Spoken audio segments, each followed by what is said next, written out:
Hello everyone, स्वागत है Bansal academy के यूट्यूब चैनल पे।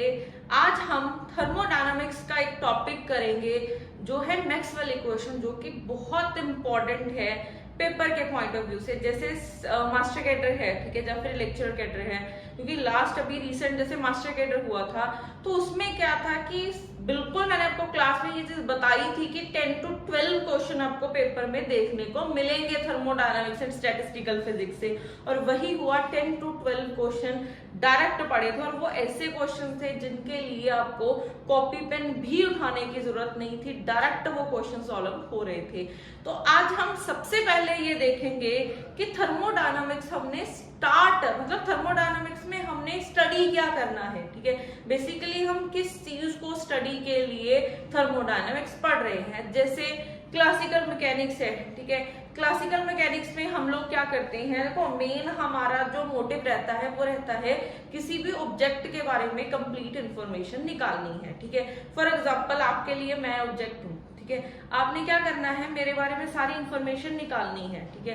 तो आप कैसे निकालोगे, अब क्या करोगे, मेरे ऊपर कोऑर्डिनेट सिस्टम बनाओगे, ठीक है। आपने क्या किया, मेरे ऊपर कोऑर्डिनेट सिस्टम बना लिया, आपने मेरे ऊपर कोऑर्डिनेट सिस्टम बना लिया, आपने बता दिया कि मैं इतनी x हूँ, मतलब मैं जो खड़ी हूँ मैं इतने x में खड़ी हूँ, इतने y में खड़ी हूँ और इतने z में खड़ी हूँ।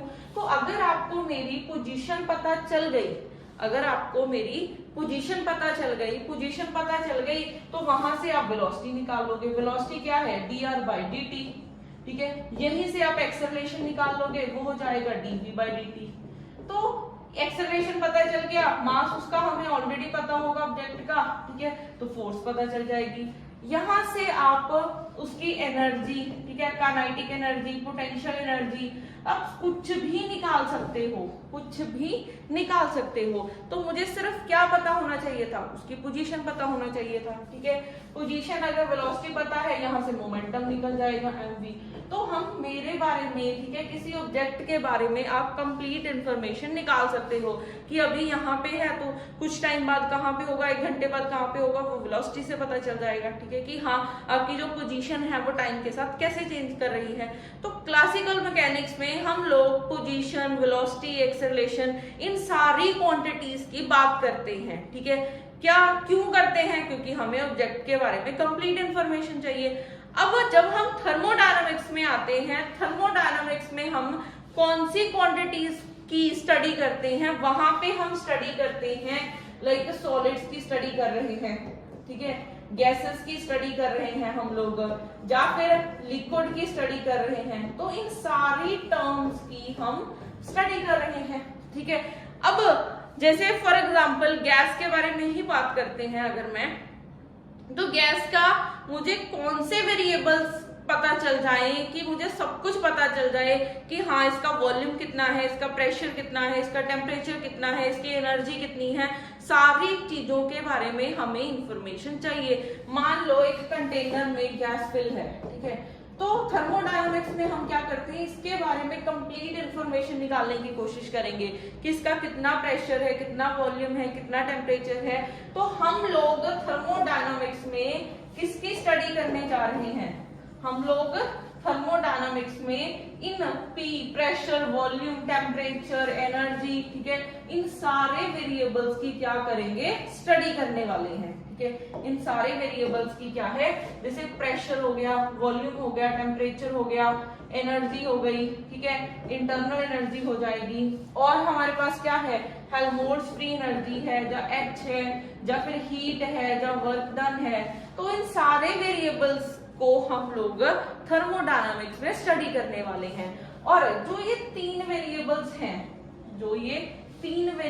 हैं, इनको थर्मोडायनामिक वेरिएबल बोला जाता है, थर्मोडायनामिक वेरिएबल। अब ये थर्मोडायनामिक वेरिएबल क्या है कि अगर मुझे किसी सिस्टम के बारे में, मतलब अगर मुझे किसी सिस्टम के ये 3 वैल्यूज पता चल गई तो मैं उसके बारे में बाकी सारी इंफॉर्मेशन यही इन 3 वेरिएबल से निकाल सकती हूँ। तो हमारा अभी जो मतलब मोटिव रहेगा सिस्टम के बारे में इंफॉर्मेशन निकालनी है, बट हम लोग अभी इन वेरिएबल्स के साथ काम करेंगे, प्रेशर, वॉल्यूम, टेम्परेचर, इन सब के साथ बात करेंगे। जैसे क्लासिकल मैकेनिक्स में लॉज बने हुए ना, Newton first law, Newton second law, third law, ऐसे ही थर्मोडायनामिक्स में भी आगे 3 लॉज बने हुए हैं। सबसे फर्स्ट लॉ हमारे पास आता है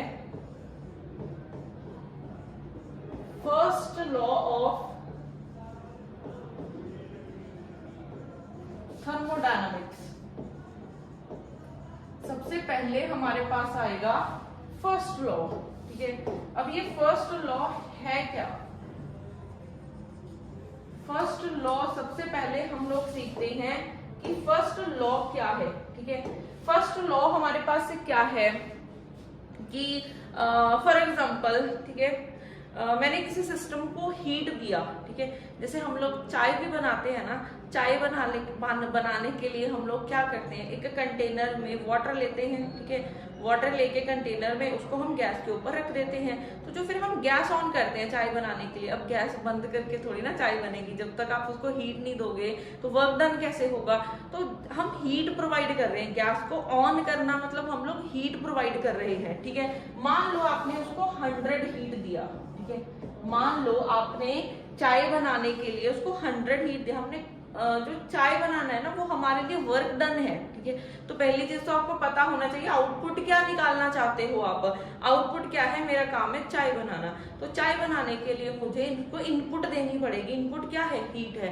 मान लो मैंने जो इनपुट दी है, ठीक है, इसको मैं डी क्यू मान रही हूँ। जो क्यू है, सबसे पहले तो आप लोगों को जब आप थर्मोडायनामिक्स पढ़ना स्टार्ट करते हो तो वेरिएबल्स का पता होना चाहिए। ये स्टैंडर्ड वेरिएबल्स हैं, आपको कोई पेपर में ये मेंशन नहीं करके जाएगा कि क्यू हीट है, ठीक है। वर्क डन डब्ल्यू मतलब उसको डिनोट करेंगे, पी को प्रेशर बोलते हैं, नहीं, ये वेरिएबल्स आपको पता होना चाहिए, ठीक है। क्यू हमारे पास क्या है? हीट, और ये है वर्क डन, और पी तो आपको पता ही है कि प्रेशर होता है, ठीक है। ऐसे ही बी हमारा वॉल्यूम हो जाएगा, टी टेम्परेचर हो जाएगा, और जैसे जैसे आगे यू इंटरनल एनर्जी हो जाएगा, ठीक है। जैसे जैसे अभी ये आगे वेरिएबल्स आएंगे सबके बारे में आपको बताऊंगी, ठीक है। तो ये स्टैंडर्ड वेरिएबल्स हैं, इनमें कोई भी चेंज नहीं होता है, तो इसके बारे में आपको पता होना चाहिए। अब आगे जैसे हमारे पास जैसे डी क्यू है, ठीक है। तो चाय बनाने के लिए मुझे इनपुट देनी पड़ी, तो मैंने वो heat they the gas on करके, मान लो फॉर एग्जांपल 100 हीट दे दी, ठीक है। तो क्या होगा, कुछ हीट क्या होगी, यूज हो जाएगी वाटर को बॉईल करने के लिए, फिर उसमें चाय पत्ती, चीनी वगैरह आप सब कुछ डालोगे, ठीक है। तो वो क्या है, चाय बन जाएगी। तो मान लो जो 80 ठीक है 80 जाउल है, ठीक है। मान लो फॉर एग्जांपल अगर हम बात करते हैं यूनिट्स की, तो 80 जाउल आपकी यूज हो गई वर्क डन करने के लिए, ठीक है। 80 जाउल कहाँ पे यूज हो गई? वर्क डन करने के लिए। बट हमने क्या बोला, हमने क्या है 100 हीट दी थी, हमने 100 हीट दी थी, तो 80 तो यूज हो गई वर्क डन करने के लिए, अब 20 कहाँ गई? अब यहाँ पे आपको एक फिजिक्स का रूल पता होना चाहिए कि एनर्जी कंजर्व रहती है, एनर्जी कभी भी लॉस नहीं होती है, ठीक है। एनर्जी क्या रहती है? कांस्टेंट रहती है। एनर्जी एक फॉर्म से दूसरी फॉर्म में जरूर कन्वर्ट हो सकती है, ठीक है। एनर्जी की आपको ये रूल पता होना चाहिए, एनर्जी का लॉ आपको पता होना चाहिए कि एनर्जी एक फॉर्म से दूसरी फॉर्म में कन्वर्ट हो जाती है, बट एनर्जी ओवरऑल अगर आप देखोगे वो क्या रहती है? कांस्टेंट रहती है। तो देखो ये सारी क्या है? एनर्जी की ही फॉर्म्स है। वर्क डन हो गया, हीट हो गया, इंटरनल एनर्जी हो गया, ये सारी वर्क उसकी हीट उसकी एनर्जी की ही फॉर्म्स हैं, ठीक है। तो पहले हमने हीट दी थी, ये हीट थी, हीट किसमें कन्वर्ट हो गई? वर्क डन में, ठीक है। अब 100 दी थी, 80 आई है, तो 20 हीट कहाँ गई? एनर्जी लॉस तो होगी नहीं, तो 20 हीट सिस्टम ने अपने अंदर रख ली, ठीक है। अपने अंदर रखने का मतलब उसको क्या बोलते हैं? इंटरनल एनर्जी, ठीक है। 20 हीट क्या है? उसने अपने अंदर रख ली। तो इधर भी 100 है, इधर भी 100 है, इसका मतलब हमारा एनर्जी का लॉस नहीं हुआ है। तो फर्स्ट लॉ क्या बोलता है कि अगर आप किसी सिस्टम को हीट देते हो, अगर आप किसी सिस्टम को हीट देते हो तो कुछ पार्ट हीट का वर्क डन करने के लिए यूज हो जाता है और कुछ पार्ट आपका as a internal energy system में स्टोर हो जाता है, बट ओवरऑल देखोगे एनर्जी क्या रहेगी? कांस्टेंट रहेगी। तो फर्स्ट लॉ हमारे पास क्या निकला? D Q is equal to D ये हमारा वर्क डन हो जाएगा, ये हमारी इंटरनल एनर्जी है। ये है हमारे पास फर्स्ट लॉ, ठीक है। तो फर्स्ट लॉ ये है। फर्स्ट लॉ बेसिकली क्या बताता है, एनर्जी कंजर्वेशन के बारे में बताता है, क्योंकि कई बार डायरेक्ट ये ना बोल के आपको स्टेटमेंट वाइज क्वेश्चन आ जाता है, तो आपको वो भी पता होना चाहिए कि फर्स्ट लॉ हमें क्या बताता है, एनर्जी कंजर्वेशन के बारे में बताता है। इसको आप लोग कॉपीज पे नोट कर लेना, ठीक है।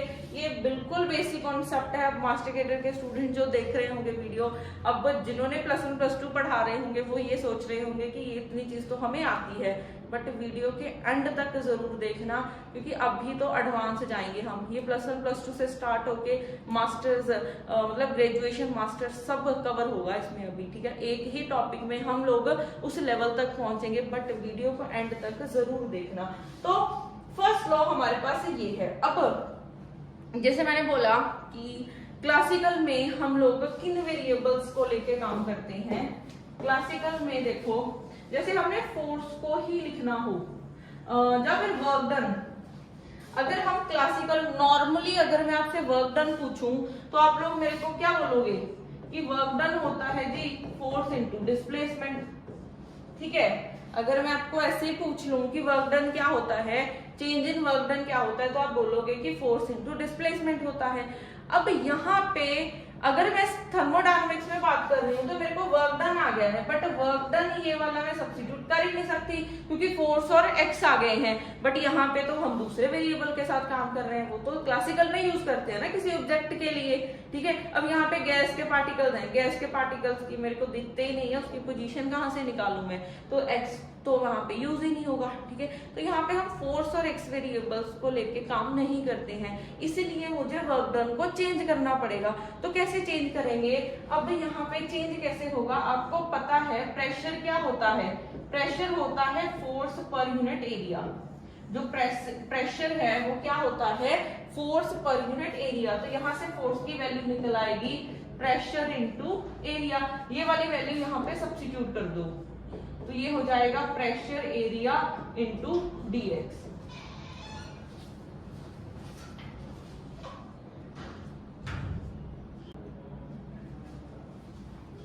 तो अभी यहाँ पे वर्क डन हमारे पास ये आ गया है P into area into dx। तो यहाँ पे हमारे पास एरिया इंटू लेंथ, ये क्या बन जाएगा, वॉल्यूम, क्योंकि चेंज इन लेंथ है ना, तो चेंज इन मैंने क्या लिख दिया, वॉल्यूम। तो यहाँ पे वर्क डन को क्या लिख देंगे, P इंटू dv। तो अभी हम थर्मोडायनामिक्स में हम लोग फोर्स इंटू डिस्प्लेसमेंट के साथ काम नहीं करेंगे, हम लोग बात करेंगे वर्क डन को लिखा करेंगे P इंटू dv। तो यहाँ पे जो dq है, ठीक है, dq, यहाँ पे इसको मैं फर्स्ट लिख रही हूँ du प्लस वर्क डन को मैं क्या लिखूंगी, P इंटू dv। तो फर्स्ट लॉ हमारे पास ये आ गया है, ठीक है। फर्स्ट लॉ हमारे पास ये निकल आया है। अब हम लोग आगे चलते हैं, क्योंकि हमारा जो मेन मोटिव है वो आपको मैंने पहुंचाना है मैक्सवेल इक्वेशंस तक, ठीक है।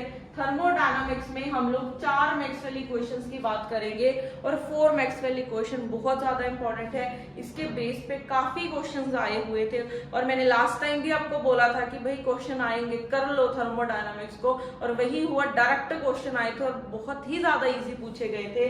तो आज हमारा जो मेन टॉपिक है, हमने थर्मोडायनामिक्स इक्वेशंस को सॉल्व करना है, ठीक है, मैक्सवेल इक्वेशंस को सॉल्व करना है। तो नेक्स्ट अभी ये फर्स्ट लॉ आ गया है हमारे पास, ठीक है, ये क्या है, फर्स्ट लॉ आ गया है, इसको यहीं पे, ठीक है। फर्स्ट लॉ के बाद अभी हमें जस्ट 1-2 छोटे छोटे कॉन्सेप्ट करने हैं। जैसे हमने देखा कि वर्क डन को कैसे लिखते हैं, ऐसे ही एक कॉन्सेप्ट होता है इंट्रोपी का, ऐसे ही एक कॉन्सेप्ट होता है इंट्रोपी का। इंट्रोपी क्या होती है, ठीक है, इंट्रोपी क्या होती है हमारे पास, इंट्रोपी होती है किसी सिस्टम में किसी सिस्टम में कितनी का डिसऑर्डरनेस है, कितनी का रैंडमनेस है, उसको हम बोलते हैं मतलब किसी सिस्टम में कितनी रैंडमनेस है या फिर कितना का डिसऑर्डरनेस है, उस डिसऑर्डरनेस को मेजर करना है हमने। तो मेजर करने के लिए हम क्या यूज करते हैं, इंट्रोपी। तो इंट्रोपी हमें बताएगा कि किसी सिस्टम में कितना का डिसऑर्डरनेस है, ठीक है। इंट्रोपी हमें क्या बताएगा कि किसी सिस्टम में कितना का डिसऑर्डरनेस है। अब यहाँ पे इंट्रोपी को मैं एस से डिनोट करूंगी, ठीक है, एंट्रोपी को हम लोग एस से डिनोट करूंगी। अब फॉर एग्जांपल ये मार्कर है, ठीक है, फॉर एग्जांपल ये मार्कर है, वैसे तो पढ़ा स्मार्ट बोर्ड पे रही हूँ तो ये मार्कर तो नहीं है, मान लो कि ये मार्कर है।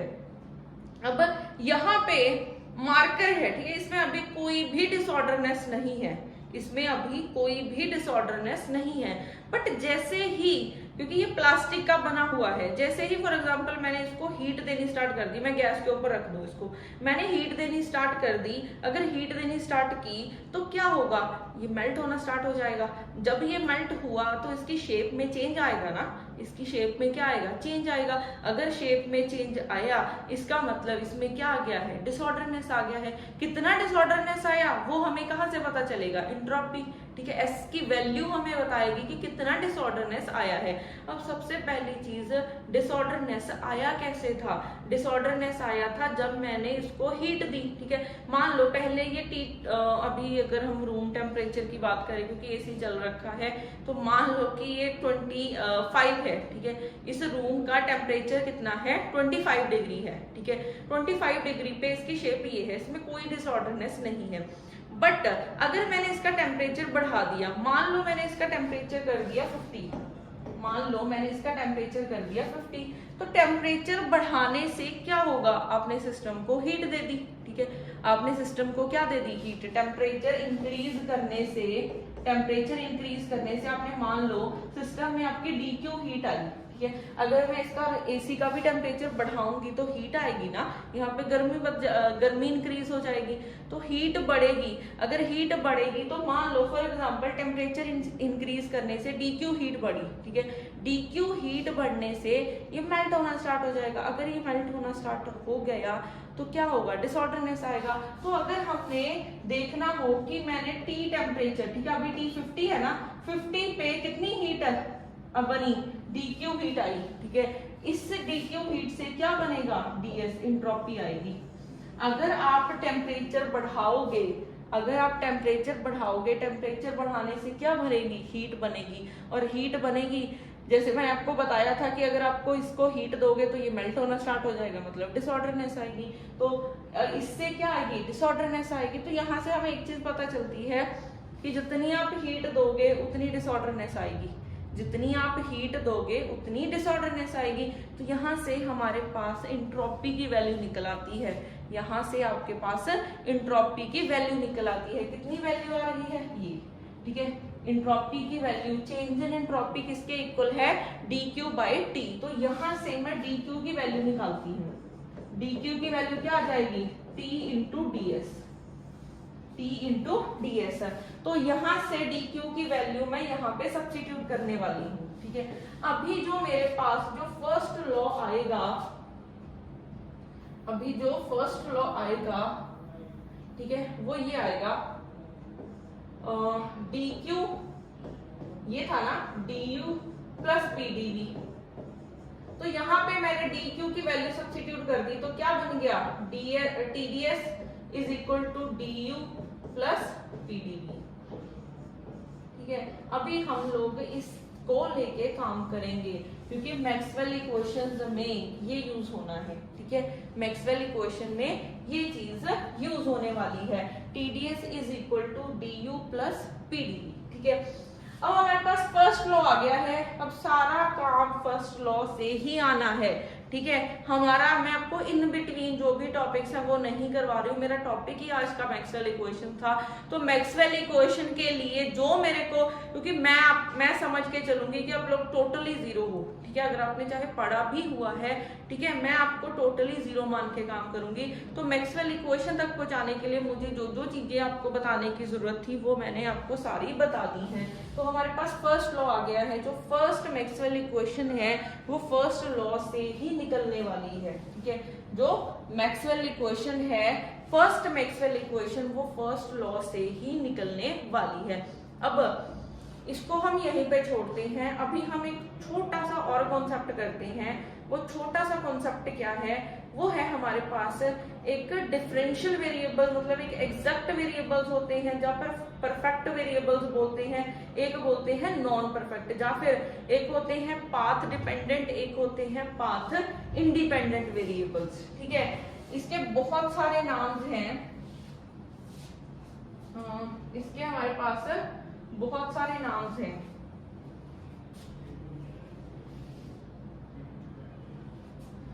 तो नेक्स्ट हमारे पास ठीक है, मैक्सवेल इक्वेशन करने से पहले एक छोटा सा कॉन्सेप्ट आता है जिसको आप लोग स्टेट वेरिएबल, इसके बहुत सारे नाम हैं, बहुत सारे।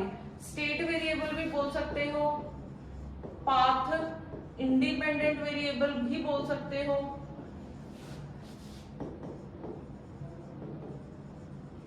ठीक है।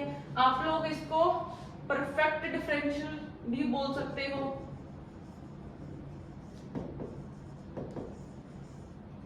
ठीक है। आप इसको परफेक्ट डिफरेंशियल भी बोल सकते हो। तो बहुत सारे नाम हैं इसके, ठीक है। तो स्टेट वेरिएबल्स होते क्या हैं? एक स्टेट वेरिएबल्स होते हैं, एक पाथ वेरिएबल्स होते हैं। इनमें क्या डिफरेंस है? ठीक है, एक होते हैं स्टेट वेरिएबल्स, एक हो जाएंगे पाथ वेरिएबल्स, ठीक है। अगर ये पाथ इंडिपेंडेंट है तो ये पाथ डिपेंडेंट बनेगा, ये पाथ डिपेंडेंट बनेगा। अगर ये परफेक्ट डिफरेंशियल है, ये परफेक्ट डिफरेंशियल नहीं होगा, नॉन परफेक्ट डिफरेंशियल होगा, ठीक है। तो बस आपने उल्टा ऑपोजिट कर देना है। अब स्टेट वेरिएबल मतलब कि जो पाथ पे डिपेंड ही नहीं करते हैं, ठीक है। पाथ पे डिपेंड करने का मतलब क्या है कि मैंने ए से बी पॉइंट तक जाना है, ये ए पॉइंट है, ये बी है। अगर मैंने ए से बी तक जाना है तो ए से बी जाना है, मैं ऐसे भी जा सकती हूँ, मैं ऐसे भी जा सकती हूँ, मैं ऐसे भी जा सकती हूँ, मैं जैसे मर्जी जा सकती हूँ, ठीक है। बट ये ऐसे वेरिएबल्स होते हैं जो सिर्फ किस पे डिपेंड करते हैं? वो सिर्फ इनिशियल एंड फाइनल पोजीशन पे डिपेंड करते हैं। उन्होंने सिर्फ इस ए एंड बी पॉइंट को देखना है, किस मर्जी पाथ से जा रहे हैं, उन वेरिएबल्स को कोई फर्क नहीं पड़ता है, ठीक है। तो स्टेट वेरिएबल्स बेसिकली क्या है कि जो इनिशियल एंड फाइनल पोजीशन पे मतलब फाइनल एंड इनिशियल पोजीशन पे डिपेंड करेंगे, वो लोग पाथ पे डिपेंड नहीं करेंगे। अब ये होते क्या है वेरिएबल्स, ठीक है। ये मतलब एग्जांपल क्या है ऐसे वेरिएबल्स की, जैसे pressure, volume, temperature, you, Helmholtz enthalpy होता है, एच मतलब इंथैल्पी, ए मतलब हेल्महोल्ट्ज फ्री एनर्जी, इसको कई बार एफ भी बोल दिया जाता है। ए और एफ सेम ही होते हैं। ए और एफ क्या है? हेल्महोल्ट्ज फ्री एनर्जी है। जी गिव्स फ्री एनर्जी। ये सारे वेरिएबल्स क्या हैं? ये सारे स्टेट वेरिएबल्स हैं। ये इनिशियल एंड फाइनल पोजीशन पे डिपेंड करते हैं, ये पाथ पे डिपेंड नहीं करते हैं, ठीक है। अब हम लोग चलते हैं पाथ वेरिएबल। पाथ वेरिएबल्स क्या होते हैं कि अगर मैंने ए टू बी जाना है, ए टू बी जाना है, चाहे आप इस पाथ से जाओ चाहे इससे, ठीक है, 1 2 3, तो ऐसे वेरिएबल्स जो इनिशियल एंड फाइनल पोजीशन पे तो डिपेंड करते ही हैं, बट साथ में पाथ पे भी डिपेंड करते हैं। अगर आप फर्स्ट पाथ से गए तो उसकी वैल्यू कुछ और होगी, अगर सेकंड पाथ से गए तो कुछ और वैल्यू होगी, अगर थर्ड पाथ से जाओगे तो कुछ और वैल्यू रहेगी। तो ऐसे पाथ वेरिएबल्स या फिर नॉन स्टेट वेरिएबल्स कैसे होते हैं? जो इनिशियल एंड फाइनल पोजीशन पे तो डिपेंड करते ही हैं, बट साथ में पाथ्स पे भी डिपेंड करेंगे। और पूरी थर्मोडायनामिक्स में सिर्फ 2 ही नॉन स्टेट वेरिएबल्स हैं, ठीक है, 2 ही पाथ वेरिएबल्स हैं। वो कौन से हैं? एक हीट है, एक वर्क डन है। तो आपको क्या करना है, यहाँ पे शॉर्ट ट्रिक आती है कि क्योंकि देखो मैक्सवेल इक्वेशन के बिना ये कुछ, मैक्सवेल इक्वेशन इन स्टेट और नॉन स्टेट वेरिएबल के बिना कुछ भी नहीं है। और स्टेट और नॉन स्टेट वेरिएबल्स के बेस पे कई बार डायरेक्ट क्वेश्चन भी आ जाता है, कॉन्सेप्ट बेस्ड क्वेश्चन देखने को मिल सकता है आपको।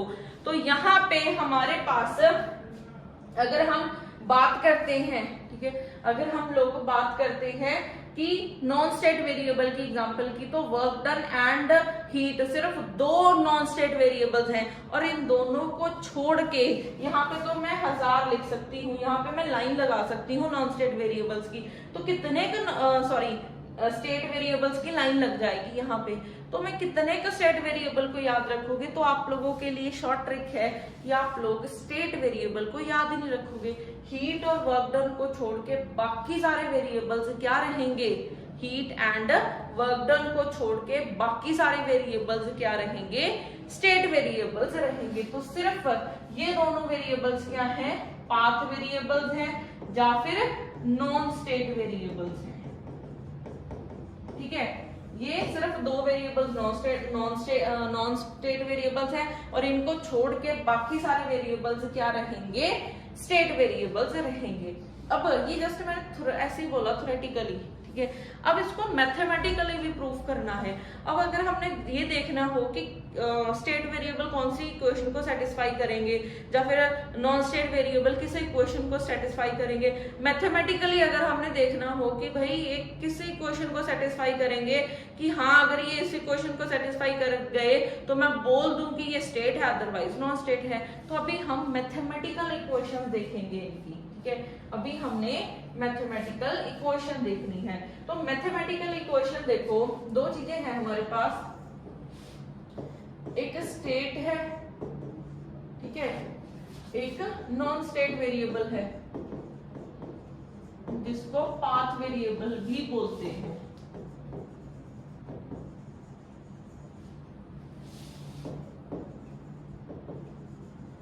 एक स्टेट वेरिएबल है और एक नॉन स्टेट वेरिएबल है।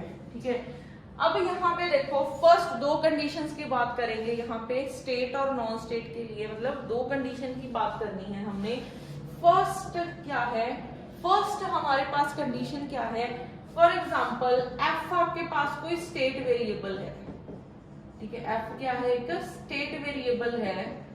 तो अगर मैं स्टेट वेरिएबल का, ठीक है, पहले मैं करूं x के साथ या फिर y के साथ, ठीक है, पहले मैंने y के साथ डेरिवेटिव कर दिया फिर x के साथ, या फिर पहले मैं x के साथ कर दूं फिर करूं y के साथ, तो उसको कोई फर्क पड़ना ही नहीं, मतलब पड़ेगा नहीं उस पर फर्क कोई।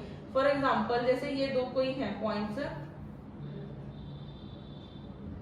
जैसे ये A पॉइंट है ये B पॉइंट है। ठीक है, वी हैव टू पाथ्स, एक हमारे पास है x और सेकेंड हमारे पास है y। ठीक है, for example A and B points है, हम लोग कोई f वेरिएबल की बात कर रहे हैं कि x पाथ के लिए या फिर y पाथ के लिए।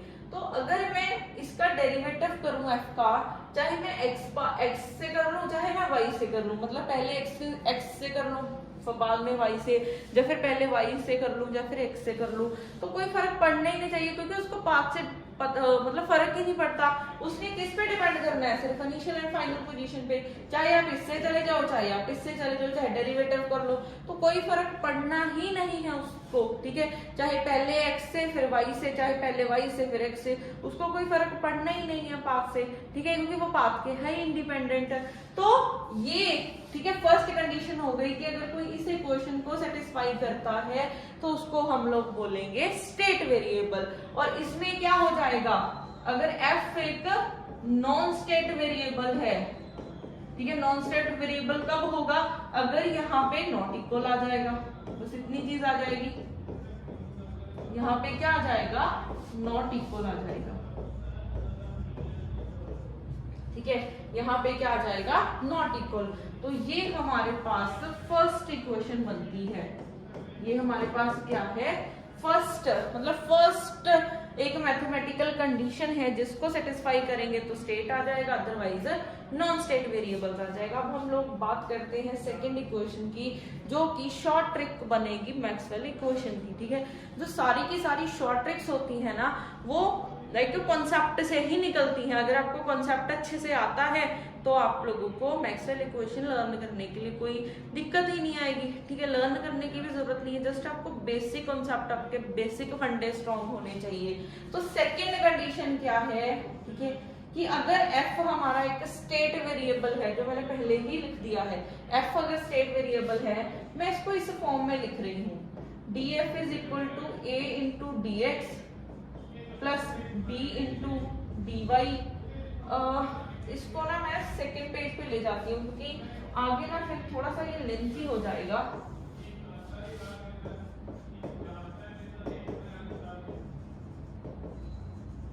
स्टेट वेरिएबल और इधर है नॉन स्टेट वेरिएबल। ठीक है, अगर हमारे पास f एक स्टेट वेरिएबल है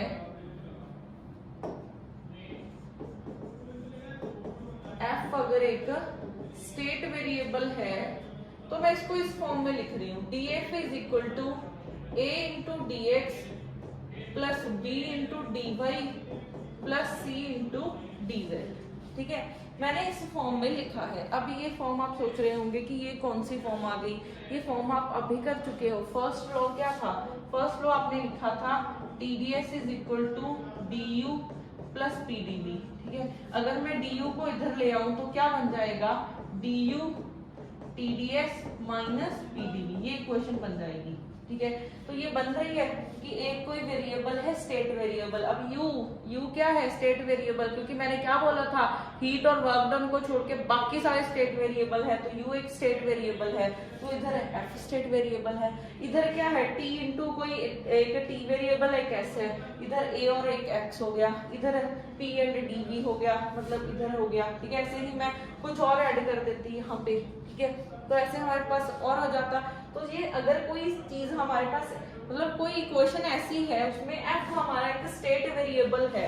ठीक है, तो अगर एफ एक स्टेट वेरिएबल है तो इसने मतलब इसको ये तीन इक्वेशन सेटिस्फाई करनी पड़ेगी। ठीक है, तीन इक्वेशन कौन सी है, पहले आप लोगों ने करना है इसका, इन दोनों का। ठीक है, इन दोनों का करोगे तो A D X plus B D Y, अगर आप इनका करोगे तो यहाँ पे क्या होगा, आप मेथड सीख लो। सारी मैक्सवेल इक्वेशन इस पे टिकी हुई है, तो इसको आप ध्यान से सुन लो कि क्या है, इसको आप ध्यान से सुन लो कि ये क्या है। ठीक है, तो यहाँ पे आपने मेथड क्या है, मेथड यहाँ पे क्या है कि a का आपने करना है इसके साथ डेरिवेटिव और b का आपने करना है इसके साथ डेरिवेटिव। आपको उल्टे कर दिया मैंने, वेरिएबल a का कर दिया इसके साथ और b का कर दिया इसके साथ। तो आपने क्या लिखना है, curl a by curl y, ठीक है, इज इक्वल टू, यहाँ पे कौन है b, कर्ल b बाय यहाँ पे क्या है x, तो लिखना है कर्ल x। और जो a के साथ वाला है वो इधर कांस्टेंट हो जाएगा और b के साथ वाला है वो इधर कांस्टेंट हो जाएगा। तो यहाँ से मतलब हमारी फर्स्ट इक्वेशन निकलती है, ये क्या आई है, फर्स्ट इक्वेशन। ऐसे ही आप लोग सेकेंड इक्वेशन लिख सकते हो। सेकेंड आपने इन दोनों का लिख लेना है, B D Y plus C D Z. ठीक है, यहाँ पे देखो क्या करना है, इसका आपने इसके साथ करना है, इसका इसके साथ। तो curl B by curl Z, ठीक है, कर्ल सी बाय कौन सा वेरिएबल है वाई, और जो साथ वाला है उसको कांस्टेंट, बी के साथ कौन है वाई कांस्टेंट हो जाएगा, सी के साथ कौन है जेड कांस्टेंट हो जाएगा। ठीक है, ऐसे ही पहले मैंने इन दोनों का लिखा, फिर इन दोनों का, अभी इनका लिख लेते हैं। ठीक है, तो अगर इसका लिखोगे तो a dx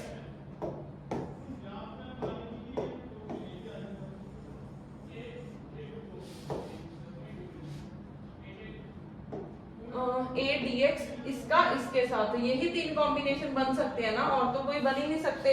या तो इन दोनों का जा, इन दोनों का जा, फिर इन तीनों का बनेगा, मतलब इन दोनों का बनेगा। तो इधर हमारे पास क्या बनेगा, इधर इसका लेना है इसके साथ और सी का लेना है इसके साथ। तो क्या बनेगा, curl A by curl Z, साथ वाला क्या करना होता है कांस्टेंट, और क्या बन जाएगा कर्ल सी बाय कर्ल एक्स, और साथ वाला क्या करना होता है कांस्टेंट। ठीक है, साथ वाला क्या करना होता है कांस्टेंट। तो ये वाला हमारी, मतलब अगर कोई एफ स्टेट वेरिएबल है तो ये इस फर्स्ट, एक ये हो गई एक ये, तो ये तीनों इक्वेशन को सेटिस्फाई करना चाहिए। अगर आप ये चीज सीख जाते हो ना तो आपको ये मैक्सवेल इक्वेशन निकालना कुछ भी नहीं है। मैक्सवेल इक्वेशन हम लोग निकाल सकते हैं। अब यहाँ पे एक और चीज है, जब मैं इन दोनों को ले रही थी, ठीक है, तो थर्ड वेरिएबल एक z है, इसको भी कांस्टेंट लेंगे, यहाँ पे z आ जाएगा, यहाँ पे z आ जाएगा। ठीक है, जब मैंने इन दोनों को लिया था तो इधर कौन नहीं है, x नहीं है, तो x कांस्टेंट हो जाएगा। जब मैंने इन दोनों को लिया तो y नहीं है, तो यहाँ पे y कांस्टेंट हो जाएगा। ठीक है, तो ये आपने लिखने हैं। तो अगर कोई एफ स्टेट वेरिएबल है तो एक फर्स्ट वाली इक्वेशन है, एक ये वाली है। नॉन स्टेट में बस सब क्या हो जाएंगे, नॉट इक्वल आ जाएंगे, सारे क्या है, नॉट इक्वल आ जाएंगे। तो ये मतलब स्टेट और नॉन स्टेट वेरिएबल की दो मैथमेटिकल इक्वेशंस हैं और यही मैक्सवेल इक्वेशन की क्या बनने वाली है, शॉर्ट ट्रिक बनने वाली है। ठीक है, वो अभी हम नेक्स्ट वीडियो में देखेंगे। मैक्सवेल इक्वेशन अभी हम नेक्स्ट वीडियो में सॉल्व करेंगे कि क्या होती है। ठीक है, तो अभी हम ये जो पार्ट है इसको हम लोग नेक्स्ट वीडियो में देखेंगे।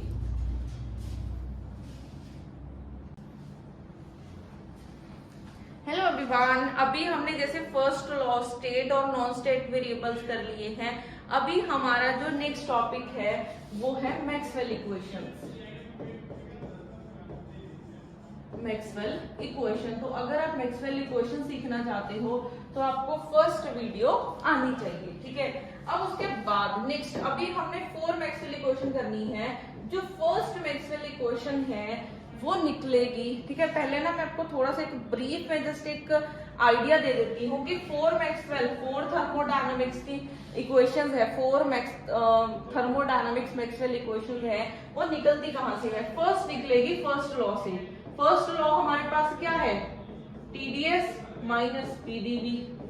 ठीक है, सेकेंड हमारा निकलेगा इंथैल्पी, इंथैल्पी को लिखते हैं U प्लस पीवी। थर्ड निकलेगी हेल्महोल्ट्ज फ्री एनर्जी, वो क्या होती है, U माइनस टीएस, वो होती है U माइनस टीएस।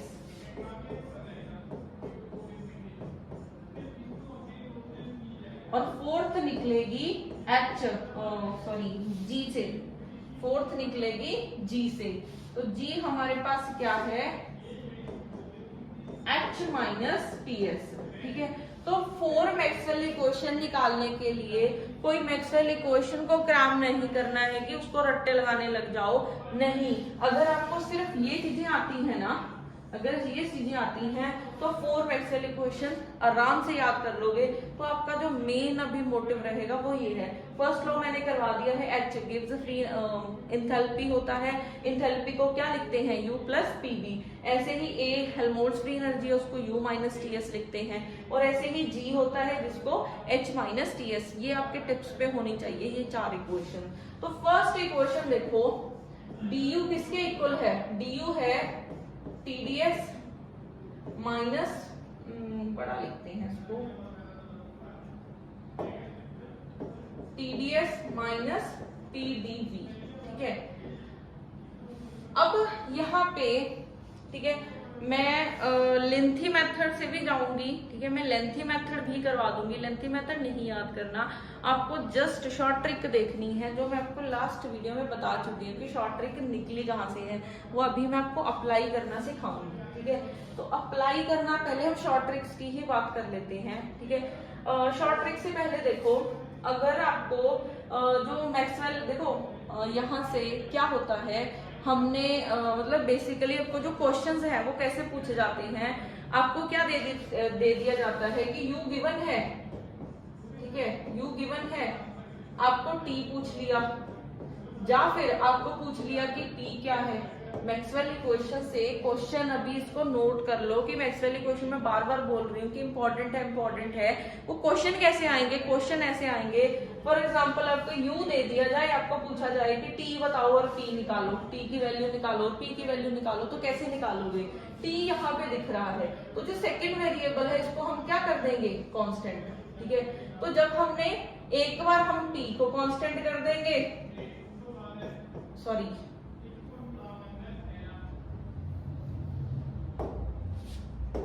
एक बार हम इसको कांस्टेंट कर देंगे, इसको कांस्टेंट मैं बताती हूँ आपको।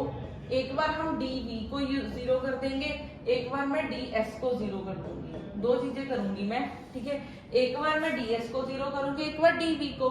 dv 0 कब होगा, जब वॉल्यूम कांस्टेंट होगा। अगर वॉल्यूम टाइम के साथ चेंज नहीं करेगा तभी तो उसका डेरिवेटिव क्या आएगा, 0 आएगा। तो v कांस्टेंट है, इधर इंट्रोपी 0 कर दी, इसका मतलब इंट्रोपी क्या रहेगी, कांस्टेंट रहेगी। इंट्रोपी क्या रहेगी, कांस्टेंट। तो जब भी आपको ऐसे टी और पी निकालने को बोला जाए तो एक बार इसको जीरो कर दो, एक बार इसको जीरो कर दो। तो अगर आपने इसको जीरो किया, ठीक है, अगर डीवी जीरो है तो डीयू किसके इक्वल आ जाएगा, टीडीएस के। तो यहाँ से टी की वैल्यू निकल आएगी curl U by curl S, और हमने वी को क्या रखा है, कांस्टेंट, ठीक है। और फिर ऐसे ही जब हमने इसको जीरो कर दिया है तो डीयू किसके इक्वल आ गया है, माइनस पी डीवी के। तो यहाँ से P की वैल्यू निकल आएगी minus curl U by curl V, ठीक है। ये वाली इधर आ गई, माइनस को भी उधर लेगी, और इधर हमने S को कांस्टेंट रखा है। तो यहाँ से हमारे पास दो चीज आई है, एक ये आया है, एक ये आया है। तो अगर आपको U पता है, उसका T निकालने के लिए आपको ये करना है, P निकालने के लिए ये करना है, तो इनको मत याद रखो, ये वैल्यू जस्ट सीखनी है आपको। ड्राइव करने के लिए कुछ सेकंड लगेंगे, आपको इससे निकालना आना चाहिए कि अगर आपको U दे दिया जाए तो आपको माइंड में स्ट्राइक करना चाहिए कि फर्स्ट लॉ से निकलेगा, फर्स्ट लॉ से जिसकी वैल्यू निकालनी है उसके साथ वाला आप कांस्टेंट कर दो, ठीक है। अब ये मतलब मैक्सवेल इक्वेशन से ऐसे क्वेश्चन पूछे जाएंगे, ठीक है। अब जैसे फॉर एग्जांपल, जैसे मान लो ये पेपर में आया भी हुआ था क्वेश्चन, ये जो इसके बेस पे ना क्वेश्चन 2022 में जो 18 सितंबर को पेपर हुआ था उसमें आया भी हुआ था। मान लो आपके पास ये है,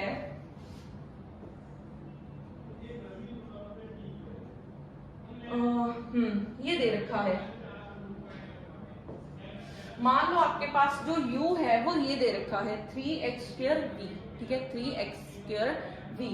आपको पूछा जाए कि टेम्परेचर बताओ क्या होगा, आपको बोल दिया जाए कि टेम्परेचर बताओ या फिर प्रेशर बताओ क्या होगा, तो u है तो फर्स्ट लॉ स्ट्राइक करना चाहिए। यहाँ से आपके पास t की वैल्यू निकल आएगी। t कैसे निकलेगा, आपने u का डेरिवेटिव करना है s के साथ और v को रखना है कांस्टेंट। अगर आप s के साथ डेरिवेटिव करोगे तो 2s हो जाएगा, ये 6s बन जाएगा, ठीक है, इंटू v को तो कांस्टेंट ही रखना है, तो ये बन जाएगा 6।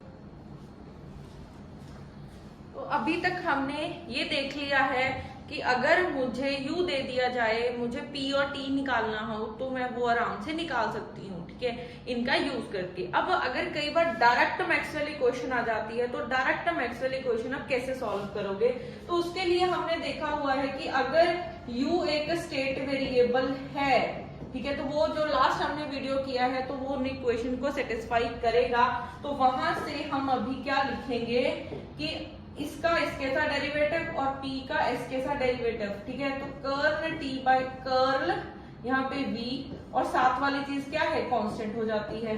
फिर curl p by curl v, और यहाँ पे सॉरी v नहीं आएगा, यहाँ पे हमारे पास क्या आ जाएगा, curl p by curl s, और जो साथ वाली टर्म है वो क्या हो जाएगी, कांस्टेंट। अगर पॉजिटिव है तो पॉजिटिव लिखो, नेगेटिव है तो नेगेटिव लिखो। तो यहाँ पे प्रॉपर्टी यूज करके हमने मैक्सवेल इक्वेशन फाइंड कर ली है। तो ये हमारी फर्स्ट मैक्सवेल इक्वेशन है, ठीक है। तो ये शॉर्ट ट्रिक है, शॉर्ट ट्रिक कहाँ से निकली है, हमारे उससे ही निकली है, ठीक है, मतलब बेसिक कॉन्सेप्ट से ही निकली है हमारी इक्वेशन। तो नेक्स्ट अगर हम सेकेंड मैक्सवेल इक्वेशन की बात करते हैं, सेकेंड मैक्सवेल इक्वेशन कहां से निकलेगी, सेकेंड मैक्सवेल इक्वेशन निकलेगी इंथैल्पी से, ठीक है। सेकेंड मैक्सवेल इक्वेशन कहां से निकलेगी, इंथैल्पी से निकलेगी। तो H is equal to U plus PV है, ठीक है। अब मुझे चाहिए डेरिवेटिव की फॉर्म, तो डेरिवेटिव की फॉर्म चाहिए तो मैं H का क्या करूंगी, डेरिवेटिव। तो सेकेंड आपको सिखा रही हूँ, थर्ड और फोर्थ आप लोग खुद से ट्राई करोगे। तो सेकेंड हमारे पास ये है, तो इसका डेरिवेटिव करोगे तो क्या हो जाएगा, du। यहाँ पे दो वेरिएबल है, एक p, तो यहाँ पे प्रोडक्ट रूल लग जाएगा। पहले p को एज इट इज रखो, v का कर दो, फिर v को एज इट इज रखा, p का कर दिया। du की वैल्यू यहाँ से सब्स्टिट्यूट कर लो फर्स्ट से, तो dh क्या बन जाएगा, tds minus pdv plus pdv plus vdp, ठीक है। ये एक माइनस का एक प्लस का एक कैंसिल आउट हो जाएगा, तो यहाँ से dh की वैल्यू क्या आ जाएगी, tds प्लस vdp, ठीक है। अब यहाँ पे देखो, हम डायरेक्ट अगर बात करें, डायरेक्ट शॉर्ट ट्रिक की बात करें तो t का हमने कर देना है p के साथ और v का कर देना है s के साथ। तो यहाँ से हो जाएगा curl t by curl p at constant s, और यहाँ पे curl v by curl s, और क्या हो जाएगा साथ में, p कांस्टेंट हो जाएगा। ठीक है, तो ये हमारे पास सेकंड मैक्सवेल इक्वेशन आ जाएगी, ये हमारे पास सेकंड मैक्सवेल इक्वेशन आ जाएगी। तो ऐसे आप किसी मतलब कोई भी मैक्सवेल इक्वेशन निकाल सकते हो। इसका भी आप डेरिवेटिव करोगे, du की वैल्यू सब्स्टिट्यूट कर लो, इसमें dh का डेरिवेटिव करो, h की वैल्यू सब्स्टिट्यूट कर लो, तो आपके पास आंसर आ जाएगा। ठीक है, तो सेकंड और थर्ड, सेकंड निकलेगी इससे, थर्ड निकलेगी इससे, और सॉरी ये थर्ड है, ये फोर्थ है, ये सेकंड थी, ये फर्स्ट थी, तो ये मैंने आपको निकालनी सिखा दी है। तो शॉर्ट ट्रिक यहीं से निकले, प्लस 10 to 12 क्वेश्चन आए हुए थे पेपर में, 10 to 12 क्वेश्चन, तो ये बहुत इंपॉर्टेंट टॉपिक है। मतलब पूरे थर्मो एंड स्टैटिस्टिकल से 10 to 12 क्वेश्चन थे, तो इसमें मतलब 2-3 क्वेश्चन तो इसी मैक्सवेल इक्वेशन के बेस पे भी आए हुए थे। ठीक है, तो ये चीज आपको निकालनी आनी चाहिए। देखो यहाँ पे इसको मत याद रखने लग जाना, इसको मत याद करना, याद करना है तो सिर्फ ये 4 चीजें ये आपके टिप्स पे होनी चाहिए। ठीक है, अगर आपने ये 4 चीजें याद कर रही, डेरिवेशन करना सिर्फ 2-3 सेकंड का काम है, आप आराम से कर सकते हो। ठीक है, बाकी आप होमवर्क अभी आप खुद से ट्राई करते हो। मिलते हैं हम नेक्स्ट वीडियो में। Thank you so much.